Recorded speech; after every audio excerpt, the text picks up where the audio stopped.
ഇന്ന് ഞാൻ വന്നിട്ടുള്ളത് വളരെ പെട്ടെന്ന് തയ്യാറാക്കാൻ പറ്റുന്ന ഒരു വാനില ഐസ്ക്രീമിൻ്റെ റെസിപ്പി ആയിട്ടാണ്. വളരെ കുറച്ച് ഇൻഗ്രീഡിയൻസ് മാത്രം യൂസ് ചെയ്തിട്ടുള്ള ഒരു ഐസ്ക്രീമാണിത്. അപ്പോൾ വീഡിയോയിലേക്ക് പോകുന്നതിന് മുമ്പ് നിങ്ങൾ ആദ്യമായിട്ടാണ് എൻ്റെ ചാനൽ കാണുന്നുണ്ടെങ്കിൽ സബ്സ്ക്രൈബ് ചെയ്യുക. അപ്പോൾ ഈ ഐസ്ക്രീം എങ്ങനെ തയ്യാറാക്കാമെന്ന് നോക്കാം.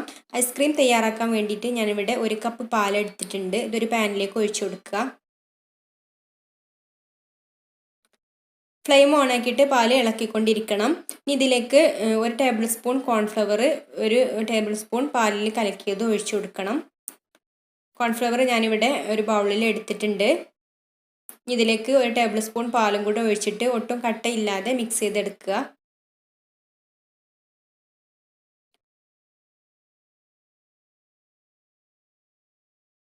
പാലിവിടെ നന്നായിട്ട് ചൂടായി വന്നിട്ടുണ്ട്. ഇനി കോൺഫ്ലവർ മിശ്രിതം പാലിലേക്ക് ഒഴിച്ചു കൊടുക്കുക. ഇനി ഇത് തുടരെ ഇളക്കിക്കൊണ്ടിരിക്കണം. ഇതേപോലെ ഒട്ടും കട്ടയില്ലാതെ ഇളക്കിയെടുക്കുക.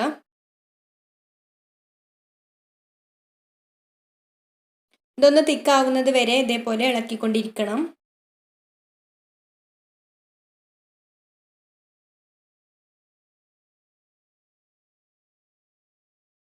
ഇതൊന്ന് തിക്കായി വരുന്നുണ്ട്.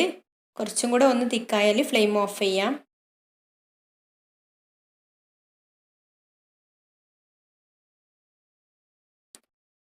ഇത് റെഡി ആയിട്ടുണ്ട്. ഇനി ഫ്ലെയിം ഓഫ് ചെയ്യാം. ഇനി ഞാനിതിലേക്ക് 250 ml ഫ്രഷ് ക്രീം എടുത്തിട്ടുണ്ട്. അമൂലിൻ്റെ ഫ്രഷ് ക്രീമാണ് ഞാനിവിടെ എടുത്തിട്ടുള്ളത്. 250 ml കപ്പിൽ തന്നെയാണ് ഞാൻ പാലും അളന്നെടുത്തിട്ടുള്ളത്. അപ്പോൾ അതേ അളവിൽ തന്നെ ഫ്രഷ് ക്രീമും എടുക്കണം. ഫ്രഷ് ക്രീം നന്നായിട്ടൊന്ന് ഷെയ്ക്ക് ചെയ്തിട്ട് വേണം ബൗളിലേക്ക് ഒഴിച്ചു കൊടുക്കാൻ.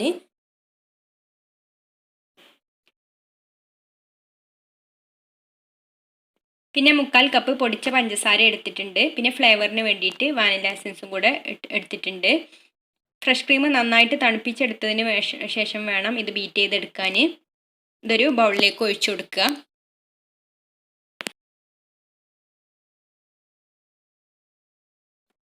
ഇനി ഇതൊരു ഹാൻഡ് മിക്സർ വെച്ചിട്ട് നന്നായിട്ട് ബീറ്റ് ചെയ്തെടുക്കണം. മിക്സിയിലാണെങ്കിൽ മിക്സിയിൽ അടിച്ചെടുക്കാവും നല്ലത്. ഹാൻഡ് മിക്സർ ഇല്ലാത്തവർ മിക്സിയിൽ ചെയ്തെടുക്കുക. ഇതിലേക്ക് 1/4 കപ്പ് പൊടിച്ച പഞ്ചസാര ചേർത്ത് കൊടുക്കുക. പഞ്ചസാര മധുരം നോക്കിയിട്ട് വേണമെങ്കിൽ ചേർത്ത് കൊടുക്കാം. ഈ പഞ്ചസാരയും ക്രീമും കൂടെ നന്നായിട്ട് അടിച്ചെടുക്കണം. നല്ല പതഞ്ഞ് വരുന്ന സ്റ്റേജ് ആവണം. ഹാൻഡ് മിക്സർ ഇല്ലാത്തവർ മിക്സിയിൽ ഇതേപോലെ നല്ല പതഞ്ഞ് വരുന്നത് വരെ അടിച്ചെടുക്കുക. അത് നന്നായിട്ട് പതഞ്ഞ് വന്നിട്ടുണ്ട്.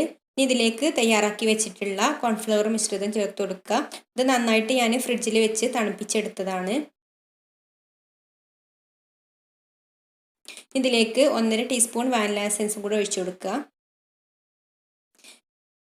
മധുരം നോക്കിയിട്ട് ഈ സ്റ്റേജിൽ വേണമെങ്കിൽ ചേർത്ത് കൊടുക്കാം. മധുരം ഇല്ലാന്നുണ്ടെങ്കിൽ ഈ സ്റ്റേജിൽ ചേർത്ത് കൊടുക്കുക. ഇനി എല്ലാം കൂടി നന്നായിട്ട് ബീറ്റ് ചെയ്തെടുക്കണം. നല്ല ഫ്ലഫി ആവുന്നത് വരെ ബീറ്റ് ചെയ്തെടുക്കുക. നല്ല പതഞ്ഞ് വരണം ഐസ്ക്രീമിന്. ഐസ്ക്രീം കൂട്ട് നന്നായിട്ട് പതഞ്ഞ് വന്നാൽ മാത്രമേ നല്ല ഐസ്ക്രീം ആയി കിട്ടുള്ളൂ. ഇതിപ്പോൾ ഇവിടെ നന്നായിട്ട് റെഡി ആയിട്ടുണ്ട്. ഇനി ഇതൊരു കണ്ടെയ്നറിലാക്കിയിട്ട് ഫ്രീസറിലേക്ക് വെക്കാം. നല്ല എയർ ടൈറ്റ് ആയിട്ടുള്ള ഒരു കണ്ടെയ്നറിലാണ് ഐസ്ക്രീം വെക്കേണ്ടത്.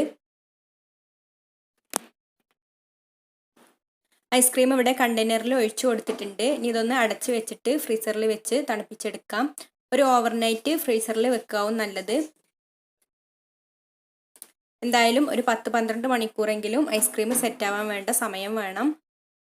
ഇത് ഫ്രീസറിലേക്ക് വെക്കാം.